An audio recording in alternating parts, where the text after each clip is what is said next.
Hi, this is Jeff Blauette, technical agronomist with Cooperative Farmers Elevator. And on this week's Field Friday segment, we got a lot of stuff to kind of digest here. Obviously, we've been just continually getting pounded with lots of rain, and with the storm of last night, with the damages and things that we've got anywhere from 2 to 10 inches of rain depending on where you're at. The lighter areas of rain were already under some water and water stress, so now I think the whole territory that we cover has all got some water issues, maybe with the exception of the southwest. But so there's a few things that I kind of wanted to go over, a few of the questions that are going to come up or that I've already gotten. There's acres and acres of corn and soybeans that are underwater, that are next to creeks and rivers and so forth. Not traditional wet spots, but now we have, over its banks, rivers situations. So what's the ramifications of that? Survivability of corn, it's going to depend a lot on the size of the corn. Is the growing point above the water level or not? How long is it underwater and flooded? In general, the warmer the soil temperatures, or the warmer the temperatures in general, the more respiration that plant is going through, so it depletes the oxygen levels quicker. So it's being in the 70s and 80s, it's going to deplete that oxygen fairly rapidly. So kind of the thought would be is a lot of this corn can withstand maybe up to 2 days of being underwater, maybe not totally submerged, but the base of the plants and the growing points where they're at is going to be critical. V6, V7 corn, where there's a lot of that around on that April planted stuff, is there. The growing point is above ground, so it's all going to depend on those kinds of things. But I would say we start getting much beyond 2 days, or if corn is totally submerged, we might have problems. You'll know fairly quickly after the water subsides and we do get some sunshine. If it continues to try and come back to life and grow, or if it's done, you'll know that fairly quickly. But that's kind of what to expect there.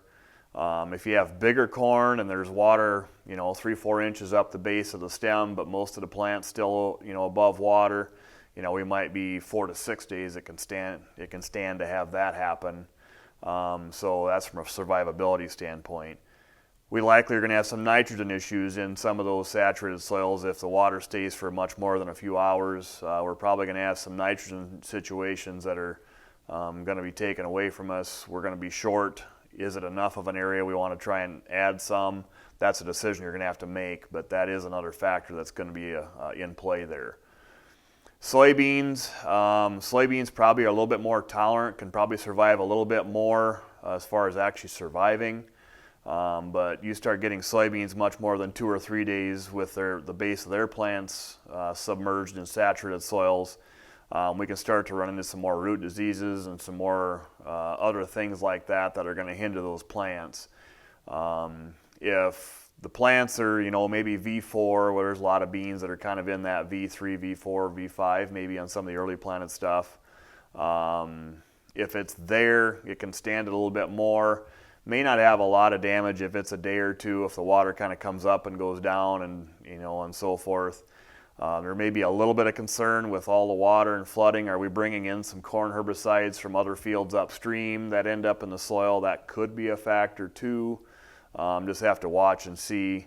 But again, I think we'll know fairly quickly in another week or so, once the water subsides, what our situation is. If we're looking at those flooded areas, potentially sticking some more beans in the ground yet and replanting, we'll know the answer to that question by the time it's dry enough to do it. So that's just some things to know on some of these flooded acres that aren't your traditional wet spots, you might say. The traditional wet spots, we've talked about in a previous episode, and some of those kind of, things we've dealt with. When it comes to nitrogen, if we had a river bottom area where we had quite a few acres flood, we may want to throw some more nitrogen on there. If the corn has some size to it, or if it is a little bit wet yet, we don't want to be tracking through there, or can't track through there with a top dress spinner. We do have the capability to fly on nitrogen with an airplane. We've done that before. 2018, 2019, we ended up having some of those things done. That is a capability we have. We can fly on some dry urea to supplement the nitrogen needs. or you could do late season wide drop applications. All those things are potentially an option depending on the field and depending on the desire, but that is an option to consider that we do have. Final thing I'll talk about today, if we have some of these cornfields that are running through some of this flooding, or even if they aren't flooded, but with all the rain we had, we can't get the spraying done. What about the potential of spraying some of these acres of corn that haven't been done yet with an airplane or a drone for that matter? You'll have to check on some of these aerial application labels, which we historically have not done a lot of. We've done a little bit in the past. Things like your Impact and your Armazon, Acuron products are labeled to bigger corn, but you have to check for aerial labels, and that's going to be a case by case, and if that's the right herbicide for that situation. Roundup is an option too, although we're not very effective on water hemp, which is probably most of our target. But it'd be something to check with your CFE agronomist on all these situations. What's the survivability here next week? Do we see some growth or not? If you have some questions, we can help you with that. Do we want to have some nitrogen flown on or some top dress we weren't planning on? We need to have some communication on that when it does get dry enough to go. And then obviously if there's some emergency spraying and some things, let your CFE agronomist kind of work through some of those details for you. So